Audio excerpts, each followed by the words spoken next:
Berawal saat tahun 98 menjaga kios kaset sendirian, Minju diperhatikan oleh Ingyu dari luar. Hyun lalu menarik Ingyu untuk masuk mendengar lagu merdu yang dihalayangkan terdengar menarik telinganya. Dengan gelagapan Minju berujar bahwa itu lagu Jiwon. Ingyu lalu menambahkan ujaran yang menurutnya itu judulnya Gather My Tears. Hyun lalu pergi mencari lagu itu. Fokus kembali menulis, Ingyu pun memperhatikan Minju. Saat itu Hyun kembali dan mengutarakan bahwa tidak ada lagu Jiwon di rak. Setelah Minju periksa, ternyata memang sudah terjual habis. Minju lalu meminta Hyun untuk meninggalkan nama juga kontaknya. Saat stoknya tersedia, dia akan segera mengabarinya. Setelah menulis kontaknya, Hyun dan Ingyu pun pergi keluar. Sementara itu, Minju tersipu malu. Hendak berangkat sekolah, Minju tertinggal bis. Hyun meminta Minju untuk memakai helmnya dan menyuruh Ingyu untuk membonceng Minju karena menurutnya motor miliknya sudah tua. Minju pun menuruti Hyun berboncengan dengan Ingyu. Membuat Ingyu senyum tipis, termasuk Hyun yang merasa senang melihat ekspresi sahabatnya.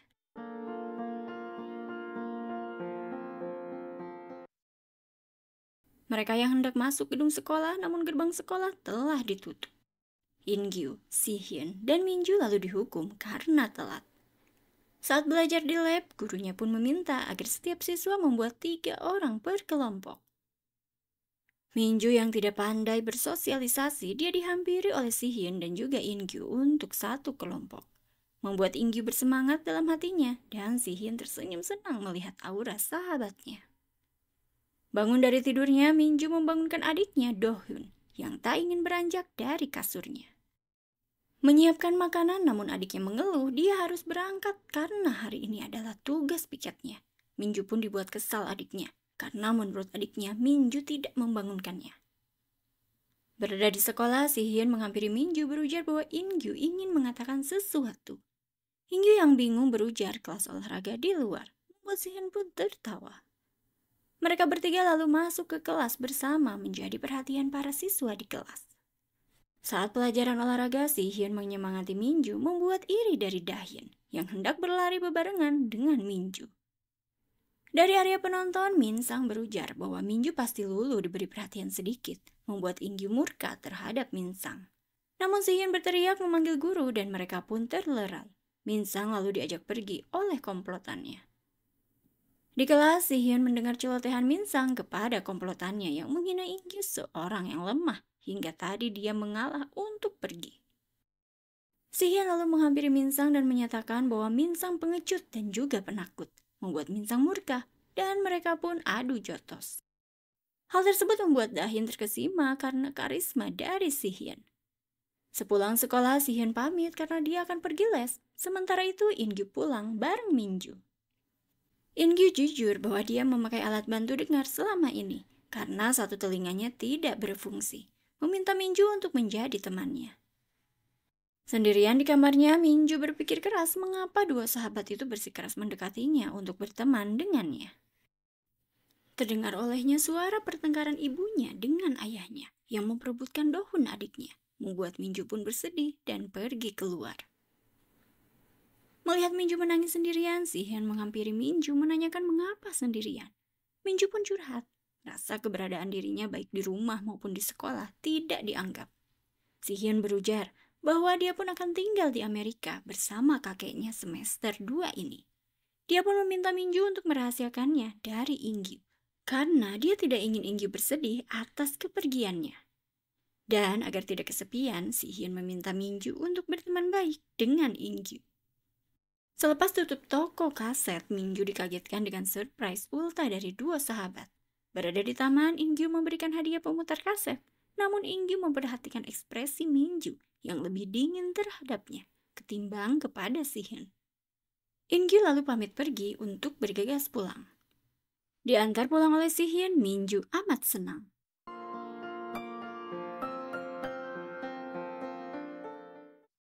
Sampai di depan rumahnya, Minju memberikan kaset Jiwon. Membuka kaset dan melihat pesannya yang ditulis Minju begitu romantis, membuat Hyun menaruh curiga terhadap Minju. Hendak pergi, Minju menyatakan bahwa di hari ultahnya dia berharap kelak bisa menjadi wanita idaman Hyun yang dapat disukai sampai kapanpun. Si-hyun lalu berujar bahwa dia tidak akan pernah menyukai Minju karena Minju dia anggap sebagai teman. Selepas Si-hyun pergi, Minju pun menangis sejadi-jadinya. Masuk ke kediamannya, Minju melihat situasi yang porak-poranda membuatnya riut mencari ibunya. Menghubungi pamannya meminta Minju jangan bersedih karena pamannya akan bergegas ke tempat Minju. Namun Minju malah keluar rumah dan seketika dia pun tertabrak. Tahun maju lebih cepat, Junhye sibuk dengan pekerjaannya di kantor. Junhye lalu menghadiri setahun kematian dari Yeonjun. Teringat olehnya saat Junhye memohon untuk LDR karena dia dimutasi ke New York selama 1 tahun. Namun kala itu Yeonjun berniat akan rehat setahun karena dia tidak mampu berpisah dengan Junhye. Hendak pulang, Junhye dipanggil oleh saudara Yeonjun, yaitu In Young, yang mempertanyakan mengapa tidak mengabarinya bahwa Junhye mau datang. Berujar Junhye bahwa memang seharusnya dia tidak datang, yang menurutnya ia meyakini Yeonjun masih hidup, karena jasadnya saja belum ditemukan, walau namanya ada dalam daftar penumpang. In Young pun menyatakan bahwa ia juga belum bisa menerima Yeonjun, tiada. Namun karena televisi terus menyiarkan 1 tahun kecelakaan pesawat itu, dia pun harus menerima kenyataan. In Young amat mencemaskan Junhye, melihat cincin dari Yeonjun pun Junhye tak sanggup memakainya. Junhye mempertanyakan cincin yang dimaksud. In Young berujar cincin yang dipersiapkan Yeonjun saat Junhye berulang tahun yang disembunyikan di hadiah ulang tahun Junhye. Bergegas Junhye mengecek kado dari Yeonjun yang terdapat tempat tersembunyi, namun dia tidak melihat cincin, yang membuatnya menangis karena saat Yeonjun memberikan kado ini, Junhye malah meminta Yeonjun untuk tidak mengikutinya ke Amrik dan tetap fokus dengan pekerjaannya di Korea. Kala itu Junhye pergi tanpa memikirkan kado dari sang kekasih. Berada di sebuah gedung melihat berita mengenai kecelakaan pesawat setahun lalu yang menewaskan Yeonjun, Si-hyun harus berdiri dengan tongkat yang diandalkan. Di kantornya, tepat di hari ultahnya, Junhye menerima kiriman bunga, namun tidak ada nama pengirimnya. Dia lalu bergegas ke resepsionis menanyakan pengirimnya. Resepsionis menunjukkan pria asing yang hendak menaiki lift. Junhye lalu mencoba mengejarnya, namun dia mendapatkan telepon dari In Young yang menyatakan akan melaporkan kematian Yeonjun hari ini, membuat Junhye terdiam dalam beku. Menemui Chan Young sepulang kerja yang memberikan barang kepemilikan Yeonjun menurutnya, berisi lukisan seorang gadis. Sendirian, Junhye mengirim pesan kepada Yeonjun yang mengabarinya bahwa dia sedang berada di kafe, mengingatkan Yeonjun bahwa hari ini ia berulang tahun. Tiba-tiba Junhye dikirimi pesan DM misterius yang hanya mengirimkan foto Yeonjun bersama temannya yang ia tidak kenal, namun sang gadis terlihat mirip dengannya.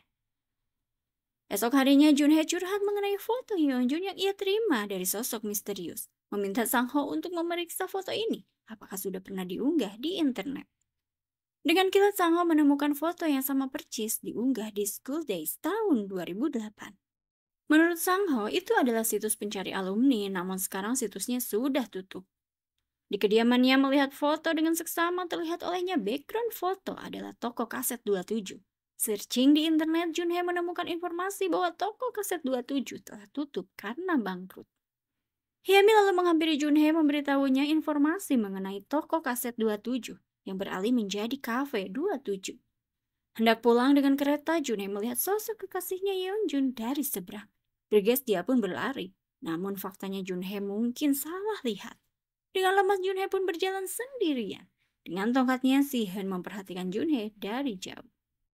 Esok harinya berada di kantor, Junhye menerima paket. Belum sempat membukanya, Junhye berkunjung ke kafe 27 ditemani oleh Min-hye. Pemilik kafe yaitu Jiwon yang olohok saat melihat Junhye yang dikiranya adalah Minju, keponakannya. Melihat foto yang diperlihatkan Junhye, jelas Jiwon tahu bahwa dia sendiri yang memotretnya, menjelaskan bahwa itu adalah Minju dan teman sekolahnya. Dijelaskan bahwa Minju telah tiada sejak lama. Berada di bis, Junhye membuka paket yang berisi pemutar kaset dan juga kaset yang berisi tulisan dengan romantis. Mendengarkan musik dengan pemutar yang ia dapat, Junhye memohon agar bisa dipertemukan dengan kekasihnya, walau hanya sekali saja. Berada di rumah sakit, Si-hyun menjenguk Minju untuk kesekian kali. Memasangkan pemutar musik, seketika Si-hyun dibuat kaget dengan Minju yang telah sadar, namun menyapanya dengan memanggil Yeonjun dan memeluknya. Membuat Si-hyun pun kebingungan. Pemandangan itu terlihat oleh Ingyu yang masuk ke ruangan. Minju yang berada di ruang hampa ketakutan dan mencari pertolongan, namun dia hanya mendengar suara Si Hyun dan menatapnya tanpa bisa berkomunikasi dengannya. Di ruang perawatan, Junhee merasa pusing karena berbagai kenangan Minju masuk ke otaknya.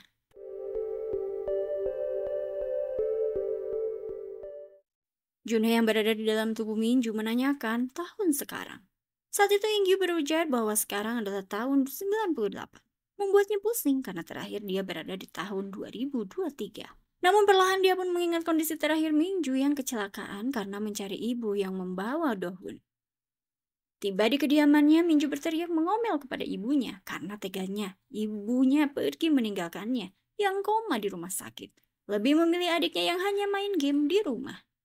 Dohun pun meminta kakaknya jangan berisik karena dia tidak bisa fokus. Bergegas Minju menendang stik adiknya dan menyatakan jangan sekali-kali semena-mena terhadapnya. Karena dibela ibunya, membuat orang-orang yang berada di ruangan pun tak menyangka dengan perubahan tingkah Minju. Masih kelayangan, Minju pun dibawa ke rumah sakit kembali. Minju yang ditanya oleh dokter alasan bisa seperti ini kondisinya, dia pun menjawab bahwa ia terkena kecelakaan. Dokter pun menginformasikan ibu Minju bahwa Minju harus diobservasi dahulu beberapa hari di rumah sakit karena pasca kecelakaan ingatannya sedikit terganggu. Selepas dokter pergi, Paman Ciwon mengingatkan Minju bahwa nanti akan ada polisi yang menginterogasi Minju. Ibunya lalu memberitahu Minju seseorang menemukan Minju dalam kondisi pingsan dan kepalanya berdarah. Lebih lanjut, ibunya berujar bahwa menurut polisi berdasarkan luka seseorang memukul Minju dari belakang dengan benda tumpul. Sementara itu, Si Hyun meminta kejelasan alasan mengapa Ingyu balik terhadapnya. Ingyu menjelaskan dia tidak bisa berkomentar apapun karena sejujurnya dia melihat Si Hyun menolak perasaan Minju membuatnya kecewa terhadap Si Hyun. Karena menurut Ingyu andai Si Hyun tidak menolaknya kala itu, mungkin Minju tidak akan mengalami kecelakaan. Si Hyun mempertanyakan apakah Ingyu marah pada diri sendiri karena harus menyerahkan Minju kepadanya. Ditegaskan Si Hyun bahwa dia tidak memiliki perasaan apapun terhadap Minju. Pulang ke kediaman Minju, Junhee yang masih terperangkap sebagai Minju amat olohok melihat isi lemari karena menurutnya ini bukan style dia. Membuka laci, Junhee melihat buku diary Minju. Menemukan kuncinya, Junhee pun membacanya. Mengetahui bahwa Minju tidak bisa bergaul dengan temannya, merasa dunia memusuhinya karena dia selalu sendirian. Junhee pun mengetahui bahwa Minju menyukai Si Hyun. Ibu Minju kala itu meminta Minju untuk turun karena ada polisi yang akan menginterogasinya. Polisi pun menanyakan kemungkinan orang yang menyerang Minju. Namun Minju kekeh bahwa ia kecelakaan. Polisi pun menyerahkan nomor telepon untuk dihubungi bila Minju mengingat sesuatu. Di kamarnya, Junhee yang masih menjadi Minju membuka pemutar kaset yang menurutnya sama percis dengan di masa depan. Dari jendela kamarnya, Minju melihat Si Hyun yang mengajaknya ke taman. Memberinya ayam goreng, Si Hyun meminta Minju untuk jangan menyiksa sendiri. Bila ada masalah, jangan sungkan untuk meminta tolong kepadanya dan juga Ingyu. Melihat reaksi Minju yang cuek, Si Hyun mempertanyakan apakah di depannya benar-benar Minju, karena menurutnya Minju amat pemalu. Memanggilnya dengan Yeonjun, Si Hyun mempertanyakan siapa Yeonjun. Di rumah sakit pun Minju memanggilnya dengan Yeonjun. Minju jujur bahwa saat di rumah sakit terbangun dari koma, dirinya merasa bukan Minju. Dalam mimpi panjangnya dia adalah Junhee, memiliki karir yang sukses, dan Yeonjun adalah kekasihnya yang berparas seperti Si Hyun. Namun Yeonjun telah tiada karena kecelakaan pesawat. Menatap tajam Minju, Si Hyun pun menyatakan bahwa kondisi Minju amat parah. Mendengar suara waker di kamar Dohun, Minju bergegas membangunkan adiknya. Namun adiknya tak kunjung bangun. Minju pun bergegas sarapan seorang diri. Dohun menghampirinya dan menyatakan mengapa tidak membangunkannya. Minju pun menyatakan bahwa dia sudah membangunkan adiknya, namun salahkan saja diri sendiri mengapa tidak bangun. Ibunya lalu menghampiri mereka dan meminta Dohun untuk bangun sendiri mulai sekarang. Sementara itu di kediamannya, Ingyu yang kehilangan alat dengarnya diminta neneknya agar memilih alat dengar keluaran terbaru, biar neneknya saja yang belikan. Namun Ingyu menolak karena dia masih bisa memakai alat dengar yang lama kepunyaannya. Selepas sekolah, Ingyu bergegas pergi. Saat itu Si Hyun mengejarnya dan mengajaknya pergi ke rumah Minju. Sampai di rumah Minju, Si Hyun mengajak Minju untuk olah TKP. Pergilah mereka bertiga ke tempat yang diingat Minju saat dirinya tertabrak mobil. Mereka pun pergi ke TKP di mana Minju ditemukan yang jaraknya lumayan jauh. Namun Minju tak ingat apapun. Dia yang bingung meminta Ingyu dan Yeonjun untuk jangan memaksakan untuk mengingatnya. Sihyun seketika kesal yang mengingatkan bahwa dia bukan Yeonjun pacar di mimpi Minju, memintanya untuk melupakan nama itu. Ingyu pun bertanya-tanya apa maksudnya. Sihyun menyerahkan kepada Minju untuk bercerita saja, karena menurut Sihyun itu hanya halusinasi. Minju lalu meminta mereka untuk bubar dan pulang saja karena dia tidak ingat sesuatu apapun. Mengantar pulang Minju, Ingyu pun jujur akan perasaannya terhadap Minju saat pertama melihatnya di sekolah. Bergumam mengerti maksud dari perkataan Minju, bahwa Minju menginginkan seseorang yang mengerti dirinya dan tidak menganggapnya aneh. Ingyu yang tidak ingin menyesal makanya menyatakan cinta sebelum terlambat. Namun dia tidak ingin jawaban dari Minju. Perlahan saja, tidak usah buru-buru. Di kamarnya menulis diary Minju, Junhye yang masih dalam raga Minju menulis bahwa dia merasa saat Ingyu menyatakan perasaannya tidak terasa untuknya, melainkan untuk orang lain. Untuk itu dia tidak dapat menanggapi. Dalam ruang hampa Minju Ori yang menyaksikan Sihyun yang begitu ramah terhadap Minju yang bukan jiwa dirinya. Menemani Minju menjaga toko kaset, Sihyun memainkan kamera milik Paman Jiwon, membuat Minju pun marah dan memintanya untuk meletakkan kembali kamera ke tempat semula. Saat itu Paman Jiwon datang dan mengajak mereka untuk berfoto di luar.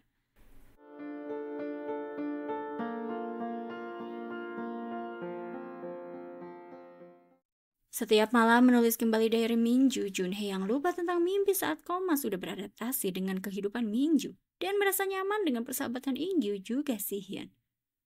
Berada di toko kaset pamannya, Minju dihampiri oleh polisi yang memperhatikan foto alat dengar yang ditemukan di TKP.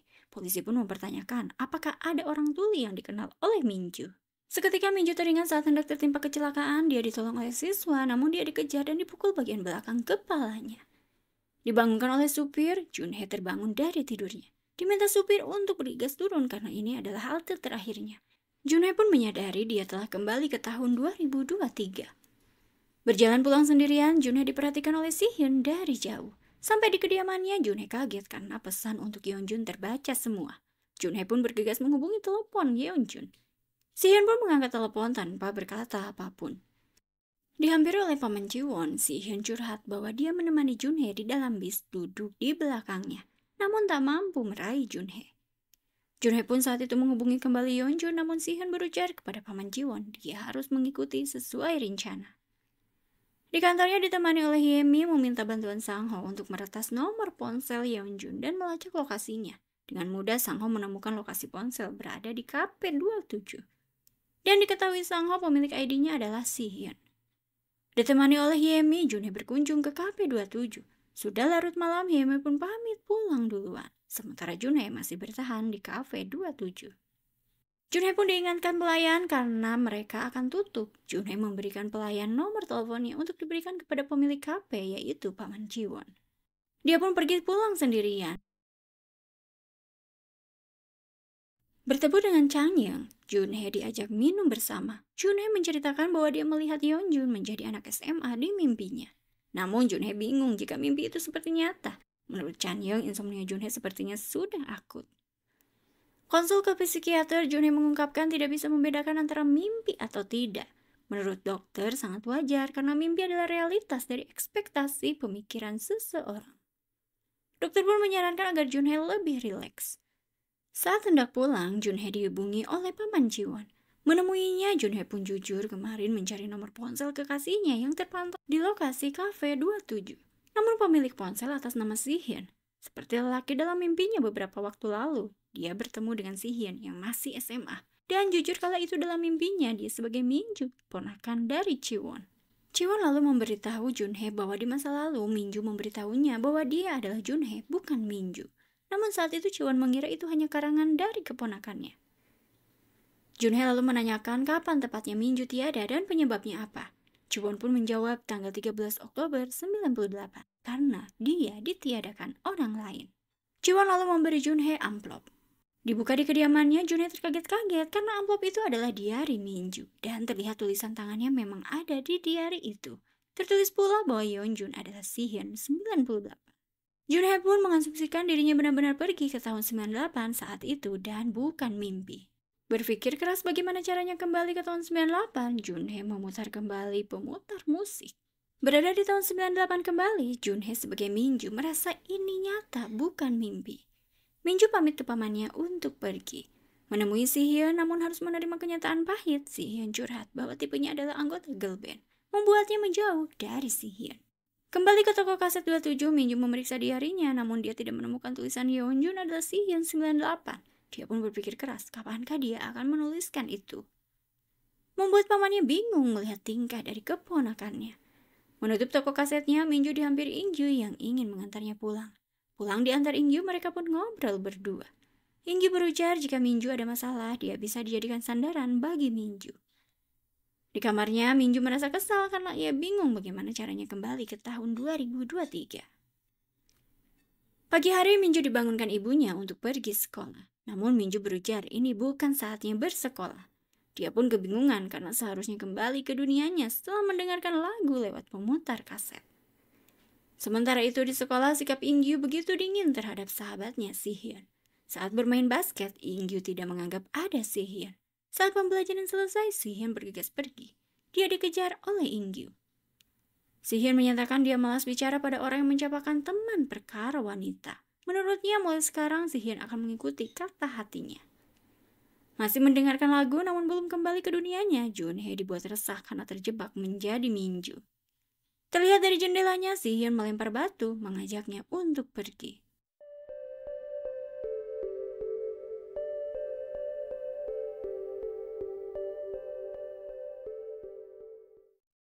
Berteduh di sebuah pohon, Sihyun meminta Minju untuk menjadi temannya teman. Karena alasan Sihyun berteman dengan Minju adalah karena Ingyu menyukai Minju. Hal itu bertujuan agar Ingyu dan dirinya tetap akur. Saat menoleh ke Minju, terlihat Minju sudah terlelap tidur. Sihyun menatap Minju dan mencurahkan isi hatinya bahwa bila Minju menangis, dia pun ingin menangis. Mempertanyakan entah begitu. Terbawa suasana, Sihyun pun membelai rambut Minju. Tertidur di samping Minju, Minju yang terbangun merasa Sihyun adalah Yeonjun, membelai pipi dari Sihyun. Sihyun pun terbangun dan mereka pun saling menatap. Merasa canggung, Sihyun mengajak Minju untuk pulang. Di kantor polisi, Ingyu diinterogasi oleh polisi perihal alat dengar yang ditemukan di TKP saat Minju ditemukan. Polisi mempertanyakan tempat keberadaan Ingyu pada tanggal saat penyerangan Minju. Ingyu menyatakan bahwa ia bersama Sihyun pergi ke toko kaset tempat Minju bekerja, lalu merayakan ultah dan dia pun pulang. Polisi lalu menyatakan saat malam itu Ingyu terlihat di CCTV menuju kediaman Minju dan mengikutinya. Mengingat kembali saat itu Ingyu pergi dari perayaan ultah Minju, namun dia menuju rumah Minju dan melihat Minju menyatakan perasaannya kepada Sihyun dan ditolak mentah-mentah oleh Sihyun. Tapi Ingyu enggan berkata sebenarnya. Dia hanya meyakinkan neneknya tidak melakukan kejahatan. Polisi lalu menyatakan karena bukti alat dengar ini terlihat dari nomor serinya dimiliki oleh Ingyu, maka dapat menjadi bukti kuat menjadikan Ingyu sebagai tersangka. Membuat neneknya kala itu memohon kepada polisi dan meyakinkan cucunya adalah anak yang baik. Meminjam komputer Dohun dan saat pamannya datang menghampirinya, Minju memberi adiknya uang untuk membeli es krim. Saat berdua dengan pamannya, Minju pun jujur kepada pamannya karena kelak pamannya pun akan tahu dan menyatakan bahwa dia bukan Minju, tapi Junhee dari 2023. Meminta pamannya membantunya agar dia bisa pergi ke tahun 2023 kembali. Saat itu pamannya amat serius dan meminta Minju untuk ikut dengannya untuk memeriksakan kondisinya ke rumah sakit. Ingyu berada di ruang konseling sekolah. Dia diminta kepala sekolah dan gurunya untuk rehat sejenak dari sekolah. Karena media sudah mencium kabar mengenai percobaan peniadaan pada Minju. Hal itu terdengar oleh Sihyun. Sihyun pun langsung bergegas menemui Minju dan membawanya di depan ibu Minju tanpa pamit. Menuju pulang ke rumah Ingyu dan dihampiri Minju memintanya untuk ikut dengannya. Tiba di kantor polisi, Minju pun menyatakan pada polisi terkait alat bantu dengar itu memang dibawa olehnya, makanya ada di TKP. Saat beberes ultah, Minju membawa alat bantu dengar milik Ingyu karena tertinggal. Polisi pun lalu mempertanyakan mengapa Ingyu mengikuti Minju pada malam itu. Beralasan saat itu Ingyu hendak mengambil alat bantu dengar, makanya pergi ke rumah Minju dan mengikutinya. Polisi pun lalu menyatakan karena alibinya sudah jelas, maka Ingyu tidak ada sangkut pautnya dengan penyerangan pada Minju. Namun dapat dijadikan saksi karena malam itu bersama Minju. Merasa lega, mereka bertiga lalu makan mie jajangmyeon. Namun, kala itu Minju melihat kelakuan Si-hyun yang memasukkan 2 sendok makan cabai bubuk dan sesendok makan cuka yang merupakan resep rahasianya, ujar Si-hyun. Membuat Minju pun teringat akan Yeonjun yang selalu melakukan resep rahasia yang sama.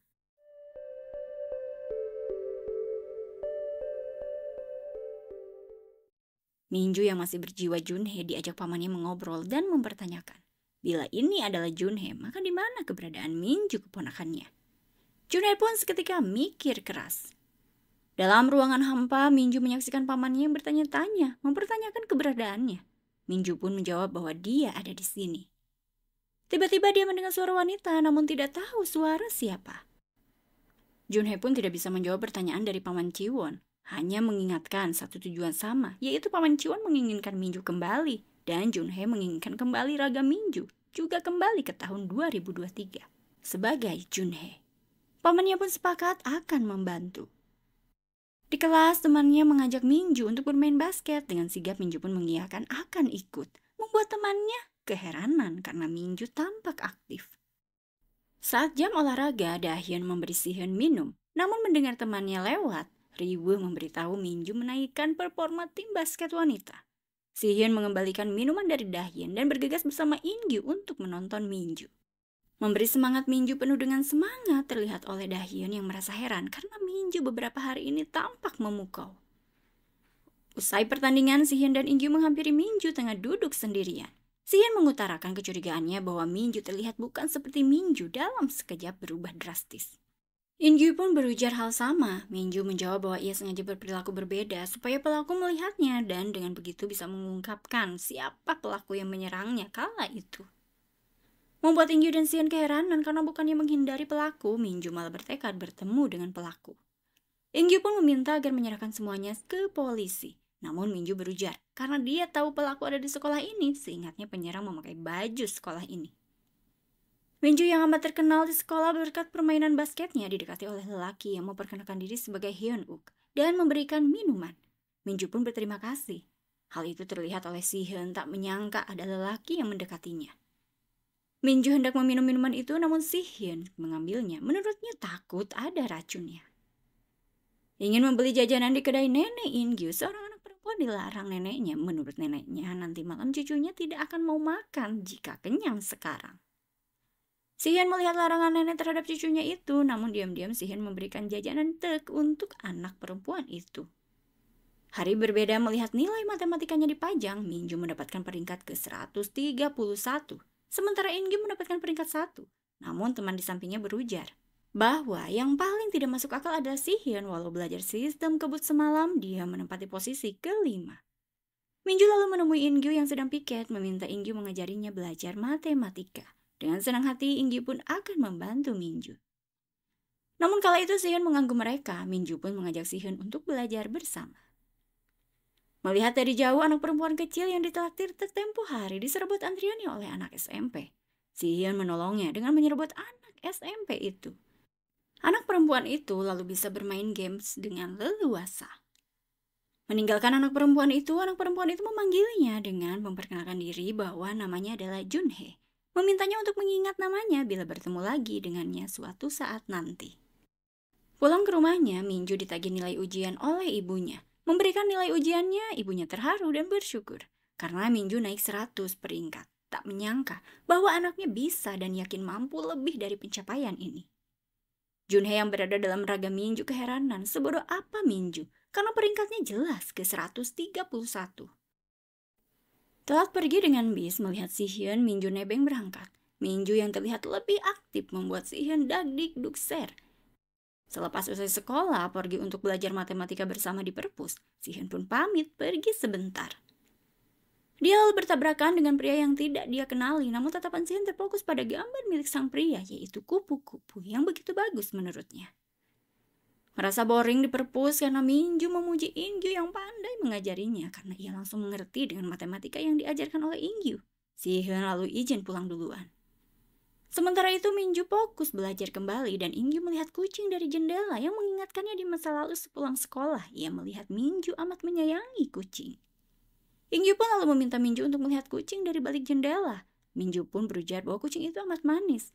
Saat Ingyu mengajaknya untuk menghampiri kucing itu, Minju menolak karena ia takut kucing, membuat Ingyu keheranan.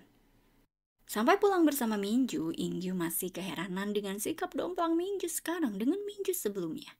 Keheranan Ingyu membuat Minju bertanya-tanya ada apa gerangan dengan Ingyu. Ingyu berujar bahwa dia belum terbiasa dengan Minju yang sekarang. Minju berujar bahwa Ingyu harus bersabar dulu karena jika sudah waktunya tiba, Minju sebelumnya akan datang membersamai Ingyu kembali. Tidak mengerti maksudnya, Ingyu pun hanya bengong. Di kelas, Si-hyun diberi surat oleh temannya yang hanya diutus untuk mengantarkan surat itu dari siswi paling cantik di kelas ini. Menduga itu adalah Minju, Si-hyun mengajak Ingyu ke taman belakang. Yang menurutnya Minju mengajaknya ke taman belakang. Namun Ingyu menolak karena menurut Ingyu hanya Si-hyun yang diajak. Saat itu Ingyu mengintip Si-hyun yang tengah berbincang dengan siswi yang dikiranya adalah Minju. Namun kala itu Minju menyoleknya, membuat Ingyu keheranan siapakah gerangan wanita cantik di kelasnya yang mengirimkan surat untuk Si-hyun. Mereka pun mengintip jamaah bahwa kenyataannya Si-hyun menolak Dahyun. Beralasan dia sedang menunggu takdirnya ingin berpacaran sekali seumur hidup.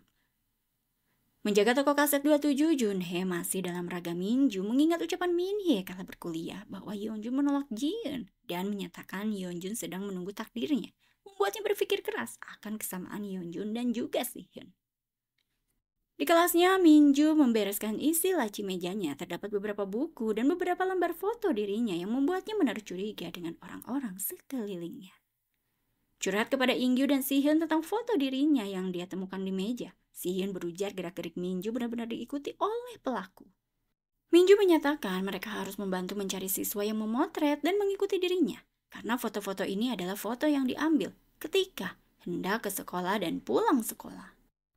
Mengikuti lomba menggambar, Si-hyun melihat Ingyu dan Minju akrab menggambar. Dia pun pergi dengan rasa cemburunya. Dihampiri Minju sedang sendirian, Minju terlihat ada banyak rumput di rambut Si-hyun. Dia lalu membersihkannya, namun Si-hyun menatap Minju dengan tajam. Hal itu terlihat oleh Ingyu. Kala itu tiba-tiba turun hujan membuat Minju mengajak Si-hyun untuk bergegas lari. Menatap Minju yang sedang berlari dengan semangat, Si-hyun pun berlari. Saat pulang, Si-hyun jujur kepada Ingyu bahwa dia menyukai Minju yang sekarang. Namun dia akan menutup rapat-rapat perasaannya karena menghargai Ingyu. Si-hyun pun jujur bahwa dia akan hijrah ke Amerika selepas liburan semester 2, meminta Ingyu untuk membersamai Minju. Sampai di kediamannya, ibunya meminta Si-hyun untuk memilih sekolah, memberikan brosurnya. Di kamarnya, Si-hyun menggambar Minju yang dia ingat tadi siang. Di kelas, saat berganti baju olahraga, diam-diam Dahyun memotret Minju yang tengah berganti baju. Saat belajar bersama, Ingyu bertanya apakah Minju masih menyukai Si-hyun. Minju berujar bahwa Si-hyun dia anggap sebagai teman. Ingyu mengandaikan bila Si-hyun menyukai Minju, apakah Minju masih akan membalasnya. Tiba-tiba Si-hyun datang dan memberkahi Ingyu. Ingyu pun pergi begitu saja. Begitupun dengan Minju yang menghindari Si-hyun. Dia pergi sendirian. Namun Si-hyun menunggu Minju di taman. Melihat Minju, Si-hyun mencoba menjelaskan perasaannya bahwa Si-hyun menyukai Minju. Namun Minju berujar jangan berkata begitu karena teman tidak akan saling menyukai. Tapi Si-hyun meyakini Minju bahwa Minju bukan sekedar teman. Hal itu terlihat oleh Minju Ori dari ruang hampa. Dibantu Ingyu, Minju mencari pelaku yang memotret Minju diam-diam dalam pencarian pelaku yang belum ditemukan. Ingyu berujar bahwa Minju boleh membalas perasaan Si-hyun bila masih menyukainya. Dia tahu bahwa Minju berubah aktif karena ingin disukai oleh Si-hyun. Namun Minju berujar bahwa dia yang dulu memang tidak seharusnya mempermalukan diri dengan mengungkapkan isi hatinya kepada Si-hyun, yang malah memperumit situasi karena menurutnya Ingyu dan Si-hyun adalah sahabatnya. Ingyu pun menyatakan bahwa jangan menyalahkan Minju yang dulu karena dia menyukai Minju yang dulu yang apa adanya. Bukan Minju sekarang yang berubah hanya untuk mendapatkan hati seseorang. Meminta Minju untuk menjadi diri sendiri. Minju lalu meminta waktu Ingyu dan Si-hyun. Dia menceritakan kebenarannya bahwa dia adalah Junhye dari tahun 2023, bukan Minju. Meminta mereka untuk tidak bertengkar karena ia bukan Minju, memperlihatkan tulisannya yang berbeda dengan Minju. Menjelaskan kembali dengan mendengarkan pemutar musik milik mendiang kekasihnya, dia bisa menjadi Minju yang hidup di tahun 98. Si-hyun dan Ingyu yang tidak percaya karena menurut mereka itu adalah karangan fiksi yang konyol. Junhye menjelaskan bahwa Minju akan tiada, makanya mereka harus membantu menemukan pelakunya. Namun mereka masih belum percaya. Minju pun menyerah dan pergi. Makan berdua dengan Si Hyun, Ingyu berujar kemungkinan Minju benar memang bukan Minju karena perubahannya yang drastis membuat dirinya tidak berdebar saat bersama Minju yang sekarang. Menjelaskan bahwa Ingyu tidak marah saat tahu sahabatnya menyukai Minju yang sekarang. Membuat Si Hyun senang mendengarnya karena Minju yang sekarang adalah tipenya. Di kelas, Dahyun dan gengnya menempelkan foto Minju yang sedang berganti baju. Mereka lalu pergi namun Unha merasa sakit perut diantar oleh Rani. Dahyun yang sendirian di lorong merasa ada yang mengamatinya. Dia lantas ditangkap oleh seseorang. Teman-temannya mencarinya namun mereka memilih pergi karena takut ada hantu. Pagi hari, Irom datang ke sekolah. Melihat Dahyun yang tidak membalas sapaannya. Dia pun terkaget-kaget saat melihat Dahyun tiada di tempat duduknya. Saat polisi memeriksa TKP, semua siswa ingin melihat TKP termasuk Minju yang mengetahui hal itu. Irom menceritakan semua yang dia lihat ke polisi yang membuat dirinya terpukul, termasuk Unha dan Rani yang tidak menyangka sahabatnya tiada. Saat mereka diperhatikan oleh Minju, mereka lantas mengobrol berdua. Amat masih tidak menyangka karena foto Minju yang mereka pasang pun menghilang dari papan tulis. Menuduh Minju yang berbuat hal bejat kepada Dahyun. Pembicaraan mereka terdengar oleh Minju. Unha berujar, kemungkinan targetnya adalah mereka. Minju pun mendatangi mereka dan minta kejelasan maksud dari perkataan Unha.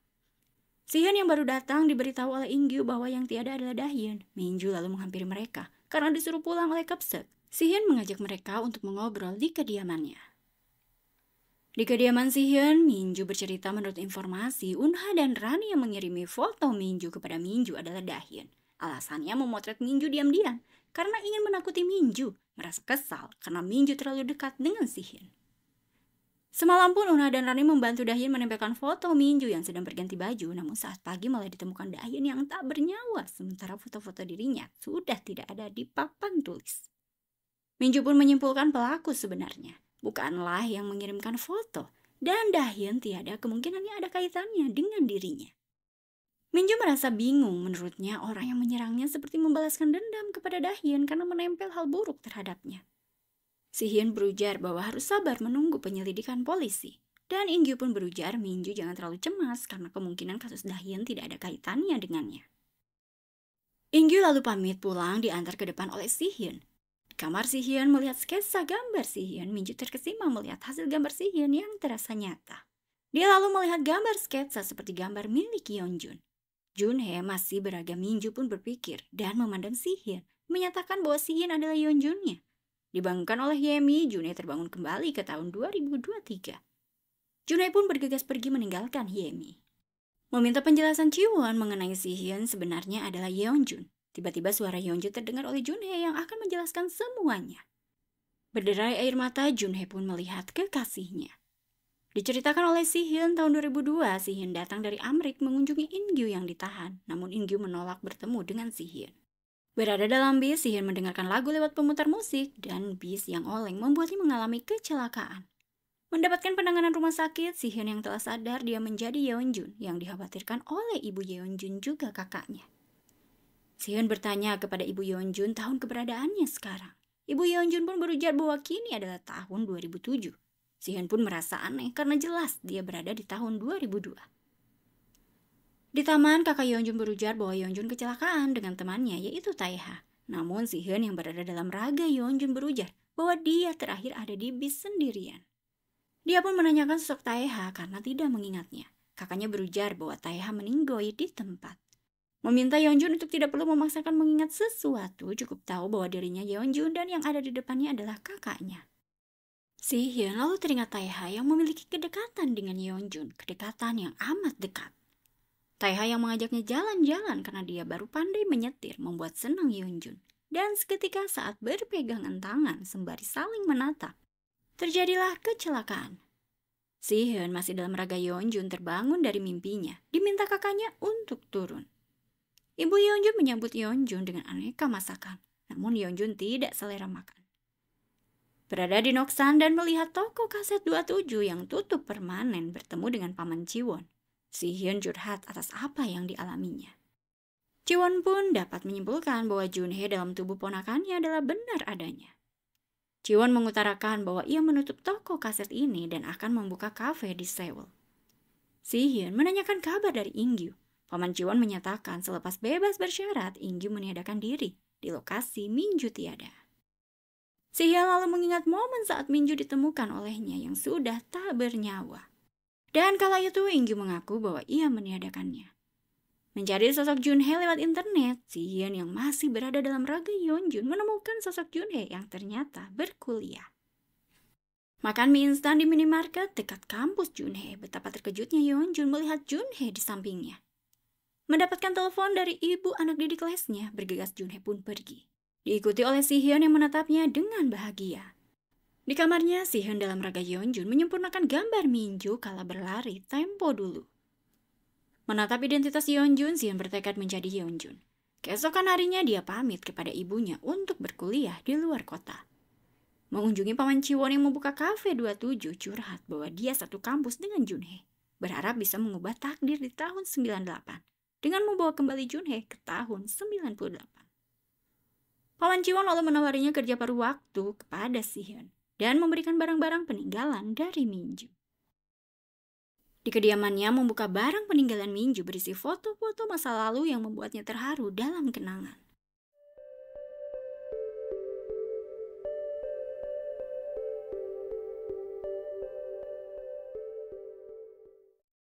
Si-hyun pun menjalani aktivitasnya sebagai mahasiswa seni, giat belajar, dan menjadi paruh waktu di kafe Paman Jiwon. Di kampus melihat Junhee di fakultas Junhee yaitu bisnis, namun Junhee tidak mengenalinya. Mengikuti Junhee yang berjaga stand klubnya. Si-hyun sebagai Yeonjun mendaftarkan diri sebagai anggota baru dari klub sukarelawan. Dia lalu mengungkapkan perasaannya menyukai Junhee membuat Junhee bingung karena dia baru saja berkenalan, masa iya langsung suka. Yeonjun menjelaskan bahwa dia kembali untuk menemui Junhee dan tak ingin menyia-nyiakan waktunya. Membuat Junhee murka karena Junhee memiliki pacar, seketika pacarnya pun datang menghampiri Junhee. Melihat sosok baru di hadapannya, pacar Junhee menawari Yeonjun untuk masuk klub sukarelawan. Kala itu Junhee bermanja ria mengajak pacarnya pergi makan. Merasa hampa akan kenyataan yang ia terima, Yeonjun dihampiri oleh Chanyeong yang satu jurusan dengannya. Mengajaknya untuk ikut pergi bersamanya malam hari nanti bertemu dengan para wanita jurusan bisnis. Yeonjun pun ikut berharap bertemu dengan Junhee, namun ia malah bertemu dengan wanita yang tidak ia kenali. Junhee menjadi waiters menghampiri mereka kala itu melihat Yeonjun yang ekspresinya langsung berubah. Menunggu Junhee namun dia dijemput oleh kekasihnya, Yeonjun pun tetap mengikuti Junhee diam-diam. Melihat betapa mesranya Junhee bersama kekasihnya. Curhat kepada Paman Jiwon, Si-hyun merasa kesal karena Junhee memiliki pacar. Si-hyun pun merasa sedih karena Junhee sama sekali belum mengenalinya. Jiwon lalu mengutarakan pasti ada cara untuk mendekati Junhee. Keesokan harinya Yeonjun mengambil kelas yang sama dengan Junhee yang bisa dia ambil meskipun berbeda jurusan. Malam harinya Junhee terkejut karena manajernya memperkenalkan Yeonjun sebagai rekan kerja barunya. Hari berbeda pacar Junhee mengantarkan Yeonjun yang akan masuk ke klub sukarelawan. Junhee pun tidak habis fikri karena Yeonjun terus berada di lingkungannya. Saat bekerja melihat Junhee yang tak bersemangat, Yeonjun menghampirinya. Kala itu Junhee bercerita bahwa pacarnya sibuk sementara hari ini adalah ulang tahunnya. Dia pun bergegas pergi bekerja. Sementara itu Yeonjun membeli kue hendak memberikannya kepada Junhee, namun saat tiba kembali di tempat kerja, manajernya memberitahu Yeonjun bahwa Junhee telah pergi menemui pacarnya yang menghubunginya. Junhee dengan senang menghampiri pacarnya, namun pacarnya memiliki pacar baru yang ternyata balikan lagi dengan mantannya. Membuat Junhee merasa bodoh karena mencintai lelaki yang mengkhianatinya. Selepas murka, Junhee pun menangisi nasibnya. Namun dia menyadari dompetnya tertinggal. Junhee lalu bergegas ke tempat kerjanya. Dia dihubungi oleh Yeonjun yang terlihat olehnya menyiapkan kue. Junhee lalu menghampiri Yeonjun dan Yeonjun pun meminta Junhee untuk duduk dan membuat permohonan langsung. Membuat Junhee terharu dan bahagia. Junhee pun curhat mengenai hubungannya yang kandas dengan kekasihnya, membuat Yeonjun pun murka. Menghibur Yeonjun yang sedang murka, Junhee mengutarakan bahwa ia sejak kecil sudah menyukai lelaki dewasa saat tinggal bersama neneknya.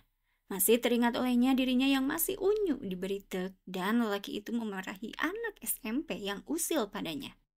Junhee kecil pun meminta mengingat namanya adalah Junhee. Kemungkinan lelaki dewasa itu sudah melupakannya. Junhee yang pamit pergi, Yeonjun memanggilnya dan memberikan kado. Di dalam bis, melihat kado dari Yeonjun berupa sepasang anting yang membuatnya tersenyum tipis. Saat sedang belajar, Yeonjun memberikan sedikit perhatian dengan memberi Junhee minuman. Dan saat belajar di perpus, Junhee yang ketiduran, Yeonjun memasangkan jaket. Juga saat hujan, Junhee diberi payung, sementara Yeonjun hujan-hujanan. Saat masuk kelas kembali, Minhee bercerita bahwa Junhee sulit dihubungi. Yeonjun meminta alamat lengkap Junhee, bergegas dia pergi menuju lokasi. Tiba di lokasi menghubungi Junhee. Junhee yang hendak membukakan pintu, tidak ada suara kembali. Menghubungi Minhee menanyakan kode pintu Junhee. Terlihat Junhee terkapar pingsan. Bergegas Yeonjun membawa Junhee ke rumah sakit. Mengantarnya pulang kembali, Junhee memberitahu Yeonjun bahwa hari ini adalah hari jadiannya dengan Yeonjun. Membuat Yeonjun amat senang dan memeluk erat Junhee. Seperti halnya kembali di masa 2023, Junhee memeluk erat Sihyun. Dan tahun 2006, Ingyu keluar dari tahanan, dia dihampiri Sihyun yang terlihat memakai tongkat. Sampai di depan kediamannya sudah ada neneknya yang menunggunya. Bergegas Ingyu pun memeluknya. Berada di atap, Ingyu mempertanyakan mengapa Sihyun bersikap biasa saja, padahal tahu dirinya meniadakan Minju. Sihyun pun berujar bahwa ia tahu Ingyu tidak melakukannya. Di kamarnya, Sihyun menatap resume hasil penyelidikannya dengan target mencegah Ingyu tiada. Hari berbeda, Ingyu mengunjungi makam Minju, lalu pergi menuju kedai milik neneknya. Mendapati neneknya pingsan, Ingyu pun membawanya ke rumah sakit. Sihyun menghampiri Ingyu yang bersedih. Hari berbeda, Sihyun pun harus melihat Ingyu bersedih kembali karena nenek Ingyu telah tiada. Menguatkan diri dan abok bareng sahabatnya, Ingyu mengantar Sihyun yang ketiduran. Terbangun dari tidurnya memanggil Ingyu namun tidak ada jawaban, bergegas Sihyun mencarinya. Sampai di TKP lokasi Minju tiada, Sihyun melihat jejak kaki. Tergopoh-gopoh menaiki tangga karena tongkatnya jatuh. Sihyun melihat Ingyu meniadakan diri. Sihyun pun hanya bisa menangisi kepergian dari Ingyu. Memahami situasi takdir yang tidak bisa dirubah, Sihyun berujar kepada Junhee saat dirinya ditinggalkan oleh Junhee ke Amrik, mencobanya untuk menyusul. Namun tersadar dia tak mampu mengubah takdir, bahwa Junhee akan meninggalkannya meski ingin selalu bersama. Lebih lanjut, Sihyun menjelaskan saat Yeonjun mengalami kecelakaan, jiwanya kembali ke tubuh Sihyun yang terbaring koma akibat kecelakaan di tahun 2002. Sihyun lalu menempelkan cincin di jemari Junhee meminta maaf karena telat memberikannya. Junhee pun memeluk Sihyun dan meminta maaf. Sihyun lalu menjelaskan bahwa Ingyu kala itu mengaku meniadakan Minju dan lepas dari lapas setelah kehilangan neneknya dia meniadakan diri. Junhee lalu menenangkan Sihyun dan akan kembali ke tahun 98 mengubah semua yang terjadi.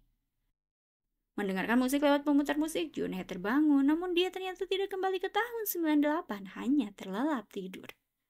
Berdiskusi dengan Paman Jiwon yang kebingungan karena ini pertama kalinya gagalnya Junhee kembali ke tahun 98 dan mempertanyakan mengapa pelaku peniadaan Dahyun dan juga Minju tidak ada kabar sampai sekarang.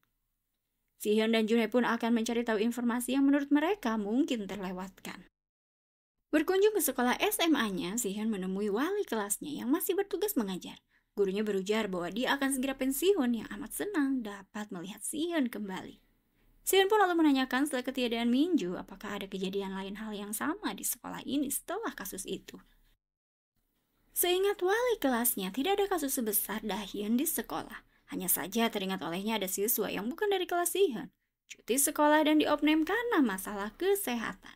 Melakukan perawatan di bangsal isolasi rumah sakit jiwa selepas kasus ketiadaan Minju. Wali kelas yang lupa namanya namun mengingat wajahnya mencari arsip siswa tahun 98. Ditemukan olehnya identitas siswa yang dimaksud dan menunjukkan kepada Sihyun yang merasa terkejut saat mengetahui Chanhui adalah siswa yang dimaksud mirip sekali dengan Chanyeong, yang ternyata benar saja. Di identitas kartu keluarganya, Chanhui memiliki adik bernama Chanyeong. Di kediamannya, Junhee kedatangan tamu yaitu Chanyeong. Saat Junhee menyiapkan minum, Chanyeong melihat laptop Junhee yang berisi artikel kasus dari Dahyun dan juga Minju. Junhee menghampiri Chahyun dan berujar bahwa ia menjelajahi waktu ke tahun 98, terbangun dengan tubuh Minju dan bertemu dengan Sihyun yang berparas Sihyun. Memberitahu dengan pemutar musik dia bisa menjelajahi waktu, Chanyeong pun percaya dengan ucapan Junhee. Lebih lanjut, Junhee bercerita bahwa dia mencari informasi terkait artikel kasus Dahyun dan Minju karena meyakini bahwa Dahyun dan Minju ditiadakan oleh orang yang sama dan bukan Ingyu lah pelakunya, melainkan orang lain. Junhee pun pamit akan membuatkan minum dulu. Teringat oleh Chanyeong saat kecil melihat foto Minju di meja kakaknya. Saat itu kakaknya datang dan diketahui oleh Chanyeong kakaknya diam-diam menyukai Minju karena memiliki kesamaan yaitu pendiam dan juga pemalu. Chanyeong kala itu berujar kakaknya bisa memiliki Minju seutuhnya dengan menjadikannya spesimen layaknya kupu-kupu. Namun kakaknya mengingatkan Chanyeong menyatakan orang bukanlah serangga. Orang yang disukai haruslah disayang dan tidak boleh dilukai. Chanyeong lalu memakai pemutar musik seketika dia berada di tahun 98. Berada di jiwa kakaknya, yaitu Chanhui. Dalam ingatannya, Chanhui telah menolong Minju yang hampir tertabrak mobil. Mengajak Minju memotong jalan untuk pergi ke toko ibu Minju. Namun Minju diserang oleh Chanyeong. Saat Minju mencoba melarikan diri, Chanyeong memukul Minju dari belakang. Namun saat akan melakukan pemukulan kembali, Chanyeong terpanggil oleh suara Junhee yang membangunkannya. Chanyeong pun meminta maaf menggunakan pemutar musik karena penasaran. Junhee lalu mengupas buah.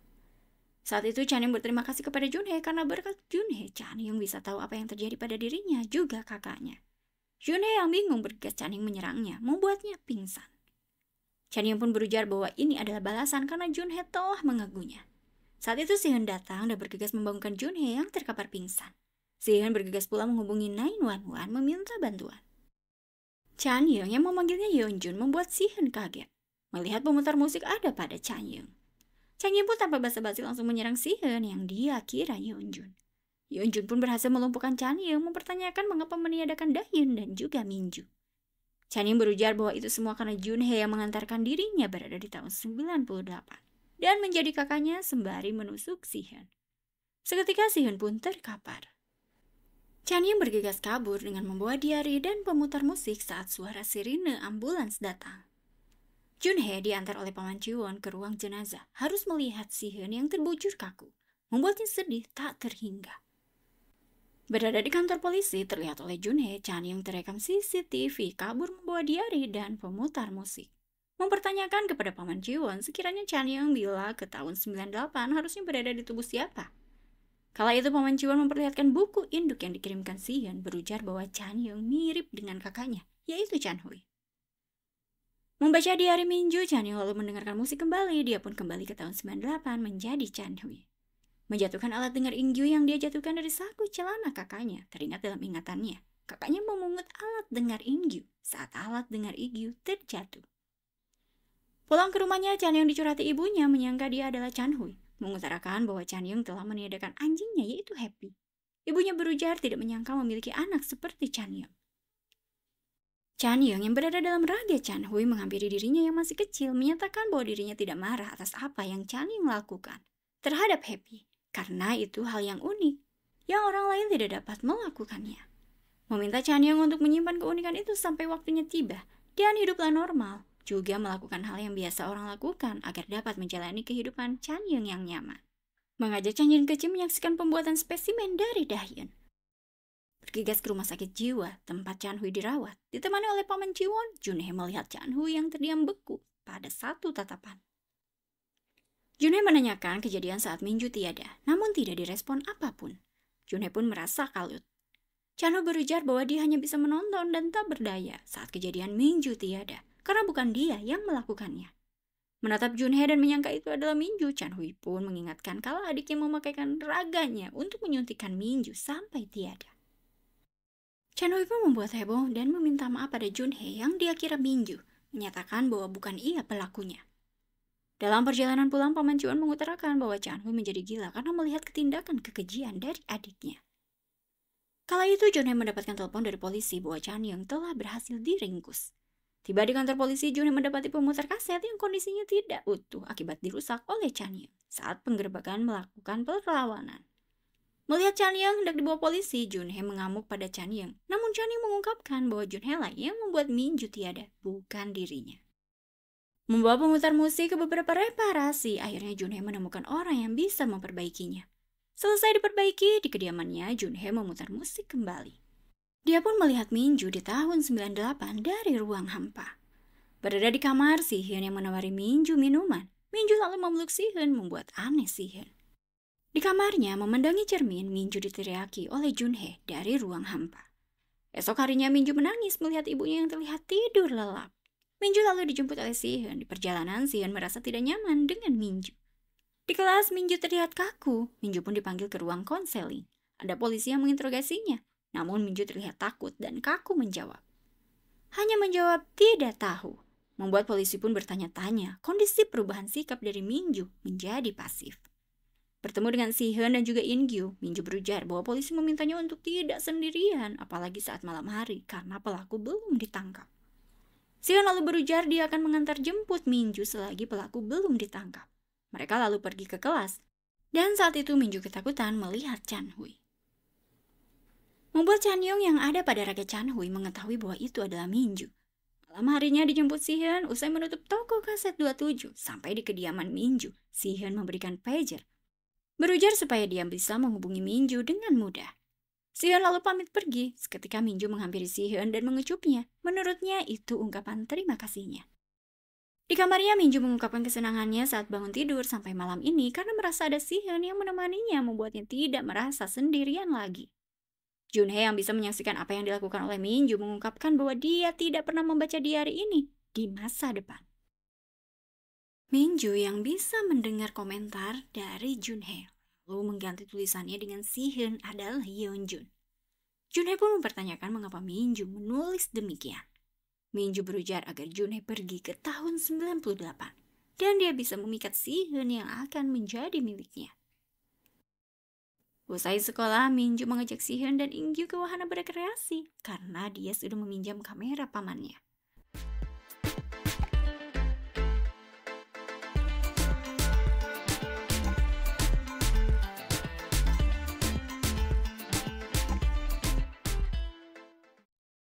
Sampai larut malam bermain, In-gyu menelepon neneknya meminta izin pulang telat. Sementara Min-ju mengobrol berdua melihat sungai hangat. Pulang dengan kereta diperhatikan oleh In-gyu, Min-ju bersandar di bahu Si-hyun.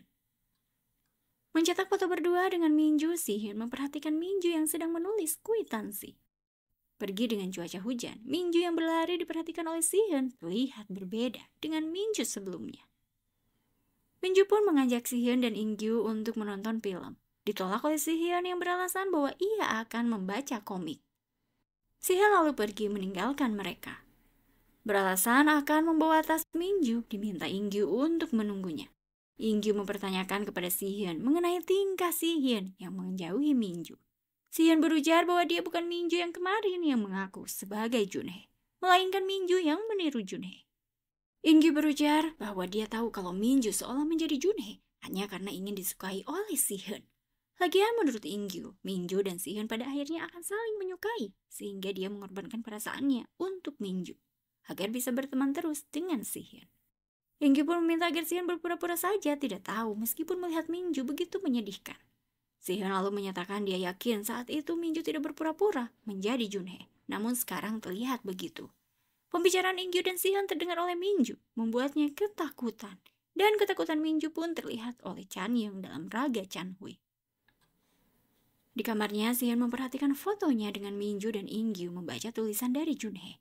Mencocokkan tulisan Junhee di foto dan Min-ju di kaset yang berbeda, membuatnya yakin bahwa Junhee memang pernah di raga Min-ju. Malam hari menunggu toko kaset pamannya, Min-ju dibuat kaget dengan datangnya Chan-young sebagai pelanggan. Terlihat oleh Chan-young, Min-ju begitu ketakutan, membuatnya yakin bahwa itu adalah Min-ju, bukan Junhee. Chan-young pun menyapa Min-ju dengan menyatakan bahwa ia lama sekali menunggu Min-ju kembali.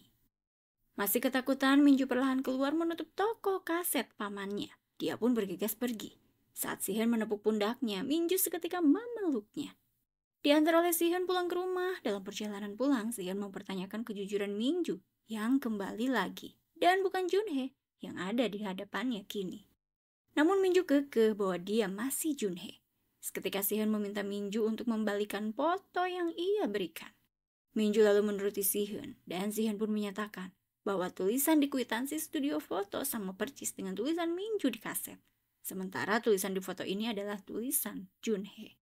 Saat itu dalam ruang hampa, Junhee meminta Min-ju untuk jujur dan menyatakan untuk memberitahu Si-hyun bahwa Chan-young akan menyerangnya dengan masuk ke tubuh Chan-hui. Min-ju pun seketika berteriak. Min-ju mempertanyakan kepada Si-hyun, bila Junhee hilang, apakah Si-hyun akan tetap menyukainya? Si-hyun malah mempertanyakan keberadaan dari Junhee. Bila dia menghilang, dapatkah dia bertemu dengannya lagi? Min-ju pun menyatakan dia tidak tahu karena Junhee yang ada pada dirinya itu adalah karangan fiksi yang dia karang agar bisa disukai oleh Si-hyun. Saat sarapan, adiknya menyapa kakaknya, namun Min-ju yang pendiam menurut Do-hun, kakaknya kembali menjadi Min-ju yang dulu. Min-ju yang lemas dan lesu. Diminta adiknya untuk tetaplah menjadi Minju yang ceria.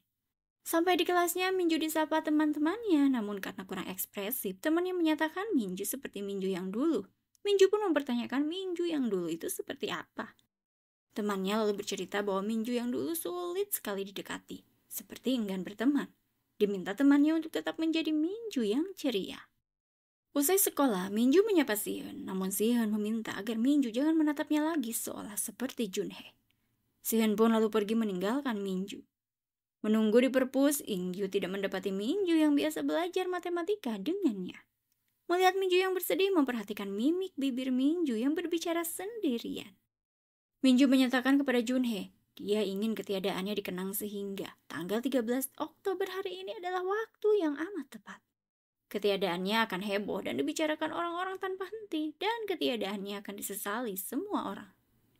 Ingyu yang memahami mimik bibir Minju bergegas menghampiri Minju. Namun ia hanya menemukan tas Minju. Bertemu dengan Chanyeong, Minju diikuti oleh Chanyeong yang masih dalam tubuh Chanhui kakaknya.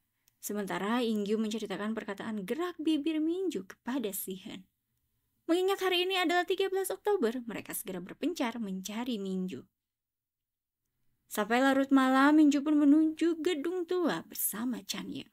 Junhee yang melihatnya meminta Minju untuk bergegas berlari. Namun Minju mengabaikan Junhee.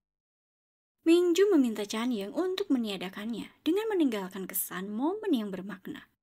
Hendak menyuntikkan racun, tiba-tiba Chanyeong di 2023 dibangunkan oleh polisi yang membuat raganya kembali menjadi Chanhui.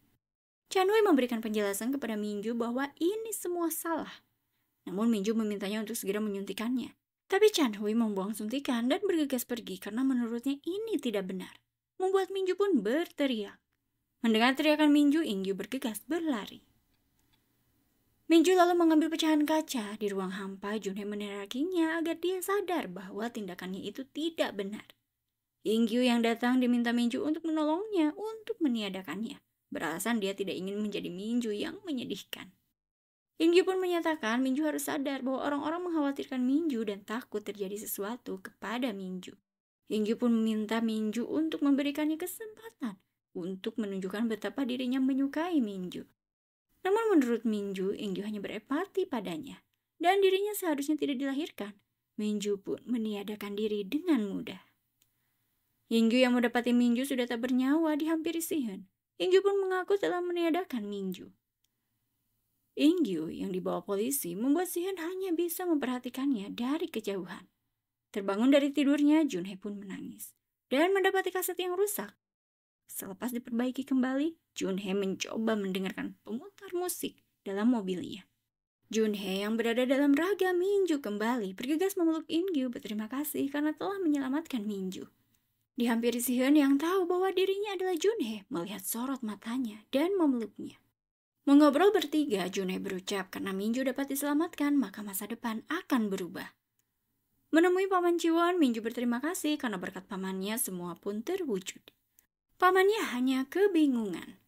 Tiba di kamar Minju, Junhee menyatakan bahwa dia hanya menilik tentang Minju. Memahami Minju lebih banyak berjuang ketimbang orang lain. Karena semua dipenuhi dengan harapan. Meminta maaf karena banyak salah terhadap Minju. Dalam ruang hampa, Minju pun hanya bisa menangis. Junhee lalu menemui Ingyu untuk memusnahkan kaset dan pemutar kaset ini. Karena dia tidak ingin di masa depan memasuki kehidupan Minju kembali. Ingyu pun memahami maksud dari Junhee. Pergi berdua bersama Siheon, Junhee memanfaatkan waktu kebersamaan mereka. Memahami hari terakhir bersama Junhee, Siheon mempertanyakan apa yang harus ia lakukan tanpa Junhee. Junhee menyatakan ini bukanlah akhir, karena Siheon pasti akan menemukannya. Sementara itu, Ingyu menghancurkan kaset dan juga pemutar kaset dengan membakarnya. Terbangun sudah ada di kediamannya, semua ornamen Yeonjun terhapus begitu saja. Begitupun dengan dirinya yang perlahan terhapus. Kembali ke tahun 98 saat Minju sadar dari koma, Ingyu setia menunggunya. Minju yang sudah bersekolah ditemani Ingyu. Minju pun bercerita bahwa ia sebelum mengalami kecelakaan selalu merasa sendirian. Namun setelah bangun di rumah sakit, hatinya amat lega dan berpikir merasa sendirian merupakan kesalahan karena tak melihat sekelilingnya yang ternyata ada Ingyu yang selalu di sampingnya mengkhawatirkannya. Di tahun 2011, Siheon di tempat kerjanya giat bekerja. Pulang dengan menaiki bis, Sihun memperhatikan sosok wanita yang bergumam menyanyi. Wanita yang tidak asing menurutnya, Sihun pun mengikuti wanita itu bertekad menghampirinya. Dan tekad Sihun ini menjadi akhir dari drama A Time Called You. Dalam interaksi sosial, seringkali bertemu dengan orang-orang yang sangat pendiam dan tertutup. Menghadapinya dapat menjadi sebuah tantangan, tetapi dengan pendekatan yang tepat. Membangun komunikasi yang lebih baik, memperkuat ikatan, dan memberikan ruang bagi mereka untuk tumbuh juga berkembang. Terima kasih untuk kalian yang sudah menyimak Suara Cece. Jangan lupa subscribe, bantu channel Cece lebih berkembang. See you!